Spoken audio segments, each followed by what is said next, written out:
Like the video, subscribe, and comment your country below so I know who's listening tonight. Turn off the lights and put on headphones for the full horror experience. Let's begin the nightmare. If you're brave enough.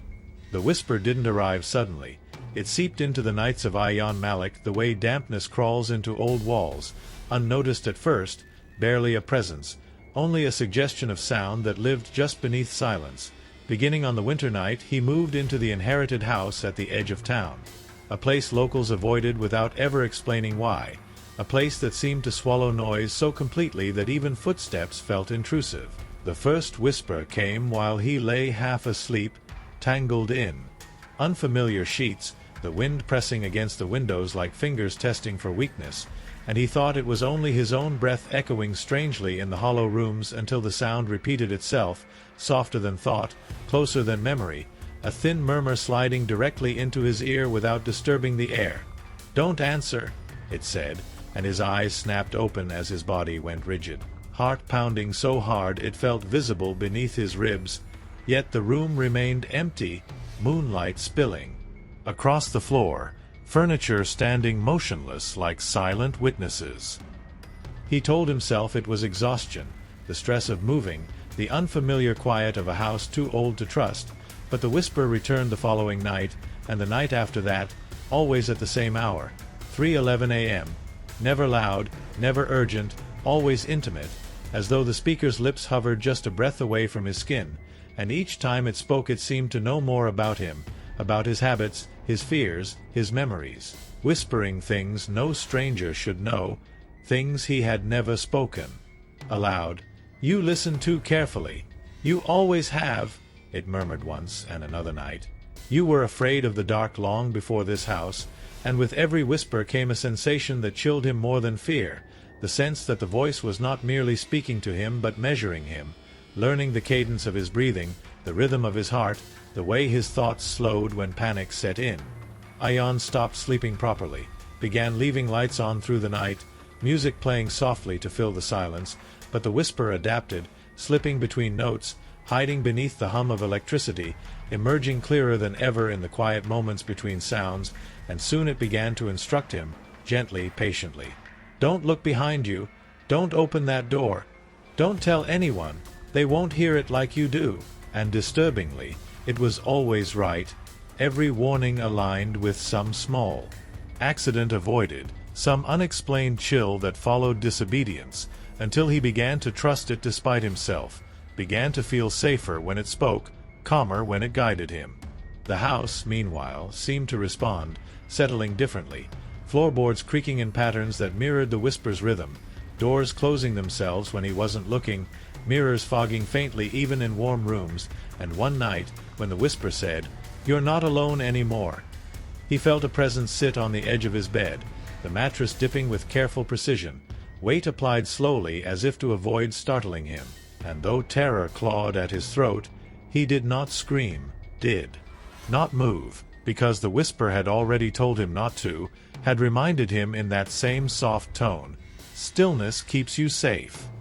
Days passed, then weeks, and Ayan noticed changes in himself. How he paused before speaking, how he listened longer than necessary, how silence no longer felt empty but crowded, full of anticipation, and when he finally tried to record the whisper on his phone, desperate for proof that he wasn't losing his mind, the playback revealed nothing but his own breathing layered with faint static. Yet that night the whisper laughed for the first time, a low, breathy sound that made his skin prickle.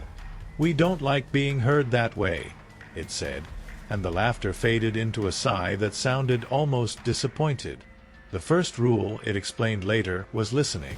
The second was obedience. The third, spoken so softly it barely existed, was permanence, because the whisper was not a visitor, not a ghost, not a memory, but something ancient and patient that lived in the spaces where silence gathered, something that attached itself to those who listened too deeply, too carefully, those who mistook quiet for safety. And as Ayan lay awake on the 42nd night, staring at the dark ceiling while the whisper traced the outline of his name over and over inside his skull, he began to understand with a creeping, dreadful certainty that the voice had never come from the house at all, that it had followed him there, and that it was only just beginning to speak. The whisper no longer waited for night after that. It bled into the edges of Ayan's waking hours, threading itself through the hum of the refrigerator, the distant traffic outside, the soft hiss of running water, always faint, always just beneath awareness, but undeniable once noticed. And the most terrifying part was not that it spoke more often, but that it spoke less, stretching its silences until he found himself leaning into them, straining to hear, afraid of what its absence might mean. Because silence without the whisper felt wrong now, exposed, dangerous, as if something vital had gone missing.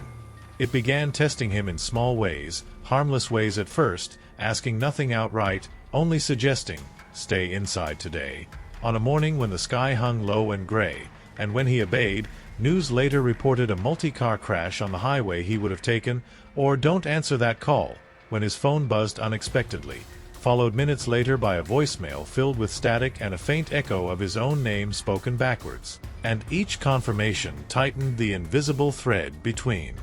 them, weaving trust out of fear until Ayan stopped questioning whether the whisper was real and started questioning whether it was necessary. His dreams changed next, filling with long corridors and endless staircases where the walls were lined with mouths that never opened yet whispered constantly, overlapping fragments of warnings and promises, and when he woke from these dreams the whisper would already be there, soothing, familiar. "You see now. You hear better when you sleep," and he would lie still, eyes open, letting the sound wash over him like a lullaby made of breath and shadow. The house seemed to shrink around him, rooms feeling closer together, ceilings lower, corners darker, as if the building itself were leaning inward to listen, and sometimes, when he passed a mirror, he would catch his reflection tilting its head slightly out of sync with his movement, lips parting as if about to speak, only to freeze the moment he noticed, while the whisper chuckled softly, "It's learning your face." Ayan tried once more to fight it, calling a friend late at night, voice shaking as he described the sounds, the warnings, the way the whisper seemed to know things before they happened. But as he spoke, the whisper slid between his words, muting them, drowning them out until all he could hear was breath against his ear and the gentle admonishment, "They can't help you. They don't listen the way you do." And when he checked the call log later, there was no record of the conversation.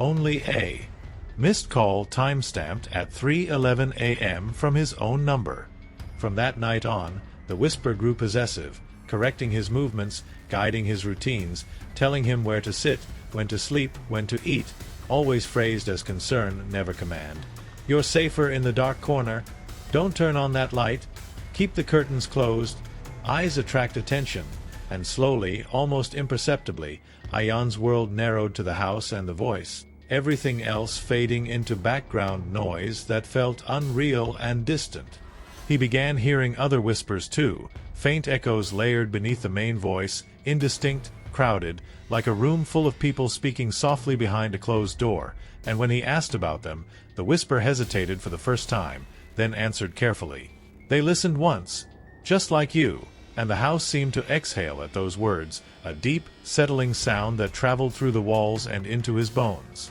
Objects started appearing where he didn't remember leaving them, chairs angled toward empty corners, doors left ajar, pages in books folded to passages about sound, silence, and obedience, and once, horrifyingly, he woke to find words carved faintly into the wall beside his bed, shallow enough to look like scratches, spelling "listen" over and over in uneven lines, while the whisper sighed with something like pride, "You hear even when you sleep now." The outside world began to feel hostile, unbearably loud, every noise too sharp, too sudden, making his head ache and his nerves scream, and when he covered his ears, the whisper remained, calm and steady, the only sound that didn't hurt. "Quiet is a gift. We protect it," it told him, and that night, when a neighbor knocked on his door to complain about the lights always being on, the whisper's tone hardened for the first time, dropping lower, colder, "Do not open it," and when Ayan obeyed, standing frozen as the knocking grew louder, more insistent, the whisper continued softly, "They shouldn't hear us. They shouldn't see you like this," until the knocking stopped abruptly, followed by a long, dragging sound across the porch and then nothing at all. In the days that followed, police cars appeared briefly outside the neighbor's house, voices murmuring, radios crackling, and when Ion tried to ask what had happened, the whisper filled his ears completely, drowning out every other sound with a single repeated phrase spoken in dozens of overlapping voices. Listening keeps you alive. And as he sat alone in the dim house, windows covered, phone silenced, breathing shallow and careful, he felt the terrible, undeniable truth settle into him, like a second spine, that the whisper was no longer simply speaking to him, it was shaping him, hollowing out the parts that resisted, making room for itself, and that whatever it truly was, it was patient, ancient, and very, very pleased with how well he listened. By the time Ion realized the whisper was no longer content with being heard, it had already begun rehearsing how to speak through him, not loudly, not directly, but subtly, bending his thoughts until they echoed its cadence, its pauses, its unsettling calm. And he noticed it first in the way his inner monologue no longer sounded like his own voice but something smoother, quieter, more deliberate, as if his mind had learned a new accent shaped entirely by breath and silence. The whisper grew more instructional, less concerned with warnings and more with preparation,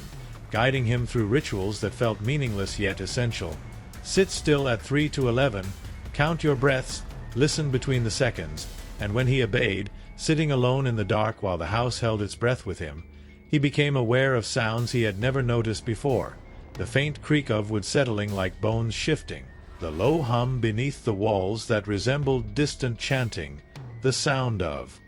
his own blood moving through his ears, and beneath it all, the whisper, patient and approving, "There, you hear it now."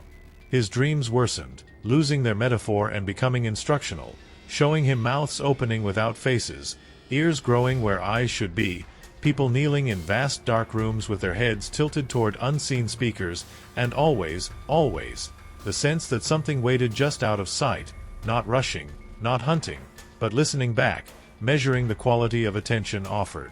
One night he woke to find himself standing in the hallway, barefoot, palms pressed flat against the wall, ear resting against the plaster, while the whisper guided him gently. Closer? Yes, that's where it's loudest. And when he pulled away in terror, realizing he had no memory of leaving his bed, the wall felt warm, almost alive, faint vibrations thrumming beneath his skin like a trapped heartbeat. He tried to scream then, truly scream, but the sound caught in his throat, strangled by an overwhelming pressure in his ears, and the whisper soothed him immediately, sliding over the panic like a hand over a flame. Shoo, screaming is a waste of sound, and after that, he stopped trying.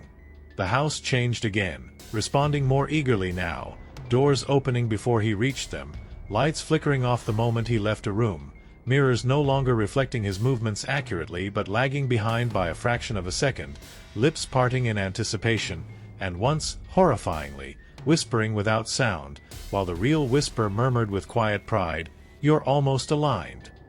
Other voices joined more clearly then, no longer distant echoes but distinct murmurs layered beneath the main one, speaking fragments of sentences, memories that weren't his, regrets, apologies, promises made too softly to be heard by anyone else, and he understood with sickening clarity that these were not random sounds but remnants, impressions left behind by others who had listened too deeply, too long, and been hollowed out just like him. The whisper explained this not with menace but with something like reverence. They're still here. They listen forever. And suddenly Ion could hear them everywhere, in the walls, in the floor, in the silence between heartbeats, and worst of all, in himself, because sometimes when he spoke aloud, testing his voice, it came out layered, doubled, as if someone else spoke just beneath his words, matching his tone perfectly but slightly delayed. He began avoiding mirrors entirely after the night. He saw his reflection raise a finger to its lips before he did, eyes wide and shining with something like devotion, while the whisper breathed approvingly. "Good, you're learning restraint." The outside world faded almost completely then, friends' messages piling up unanswered, work emails unread, the days blurring into dim gray stretches punctuated only by the ritual of listening, and when hunger or exhaustion threatened to pull him back toward ordinary needs, the whisper corrected him gently. Bodies are loud, ignore them, and somehow, impossibly, he did, surviving on little more than water and the constant hum of sound beneath silence. The turning point came on the night the whisper asked him a question for the first time, not a suggestion, not a warning, but a genuine inquiry spoken with unsettling curiosity. "Can you hear yourself yet?" And when Ion hesitated, fear flooding him, the house grew unbearably quiet, the absence of sound pressing down until his ears rang painfully, until he whispered back without meaning to, "Yes," and the moment the word left his mouth, the whisper laughed softly, a sound that vibrated through the walls, through his bones, through every other voice layered beneath it. "Good, then it's almost time." And as he stood there in the dark hallway, heart racing, ears aching, surrounded by a silence so dense it felt physical, Ion understood with dawning horror that the whisper was no longer testing his ability to listen, it was preparing him to be heard. After that night, sound itself became dangerous to Ion, every noise too sharp, too revealing, as if the world had turned into a vast ear always listening back, and the whisper made this clear with a quiet urgency that stripped away its earlier gentleness. "You must be careful now, they can hear you," and though he didn't ask who they were, dread settled into him like a second heartbeat because on some instinctive level he already knew, felt their attention brushing against him whenever he breathed too loudly or shifted too suddenly. The rituals intensified, no longer optional, no longer framed as suggestions, and every night at precisely 3:11 a.m. he was compelled to sit on the floor of the darkest room, back straight, eyes closed, hands resting on his knees, while the whisper guided him through the act of listening, not outward but inward, instructing him to ignore the sound of his own breathing, to push past the ringing in his ears, to listen beneath his thoughts where something older stirred, something vast and patient, that responded only to absolute silence. During these sessions, the other whispers grew clearer, resolving into distinct voices layered endlessly, some sobbing, some pleading, some reverent, some utterly empty, all speaking at once yet perfectly synchronized, a choir of the hollowed, and the whisper, rose above them, conducting, shaping the soundscape of suffering with meticulous care. "They failed to be quiet, you will not." Ion began losing entire stretches of time, hours vanishing without memory, only to find evidence of movement he could not recall. Furniture rearranged into precise, listening-oriented formations, chairs angled toward blank walls, doors sealed shut with furniture, towels stuffed beneath cracks to block noise, and once, chillingly, his own mouth bleeding slightly as if he had bitten his tongue too hard, while the whisper murmured approvingly, "You stopped yourself from speaking." The house responded more violently now to outside disturbances, pipes rattling furiously when cars passed too close, windows frosting over from the inside when neighbors spoke loudly nearby, and one evening when a siren wailed in the distance, the whisper hissed sharply, the first trace of anger Ion had ever heard, too loud, and the sound cut off abruptly, as if swallowed mid-note, leaving behind an unnatural quiet so complete it made his vision blur. The realization crept in slowly and horribly that the whisper was not merely adapting to him, but expanding through him, using his attention as a conduit, his obedience as permission, and when he caught his reflection again after weeks of avoidance, he saw not just himself but layers behind him, faint outlines of faces pressed close together inside the glass, mouths moving silently in perfect unison, while his own lips twitched as if struggling to form words they were no longer allowed to say. Sleep became impossible, yet rest irrelevant, because the whisper no longer allowed him to drift away, insisting on constant awareness. "Unconsciousness is noisy. Stay with me." And as exhaustion hollowed him out, something else filled the space it left behind, a stillness so deep it felt like devotion. The outside world made one last attempt to intrude when someone knocked on the door late one night, not pounding, not aggressive, just a careful, human knock, and for a moment Ion felt something like relief, hope flickering weakly, but the whisper coiled instantly around his thoughts, tightening, sharpening. "If you answer, they will hear us breathe," and as the knocking continued, polite but persistent, the walls began to vibrate, the floor trembling beneath him as if the house itself were holding its breath in terror, and then the whisper gave its first true command, stripped of all softness, spoken with absolute certainty. "Make it quiet." Ion stood without realizing he was moving, body numb, ears ringing, the chorus of other whispers rising in anticipation, and as he approached the door, every sound seemed magnified. The scrape of his foot on the floor, the faint creak of wood, the pounding of his heart, until the whisper drowned it all out, filling his head completely with a single soothing assurance, "This is how you belong." And when the knocking stopped suddenly, replaced by a brief, strangled sound on the other side, followed by a silence so profound it felt holy, Ion did not scream, did not cry, did not even flinch, because the whisper wrapped around him in approval, warmth flooding his skull as the house settled into a deeper, more satisfied quiet, and in that moment, standing alone in the dark with his hands still hovering inches from the door, he understood fully that the whisper no longer needed to teach him how to listen. He had learned how to silence the world for it. By the time the whisper decided it was finished teaching Ion, there was very little of him left that could still be called human,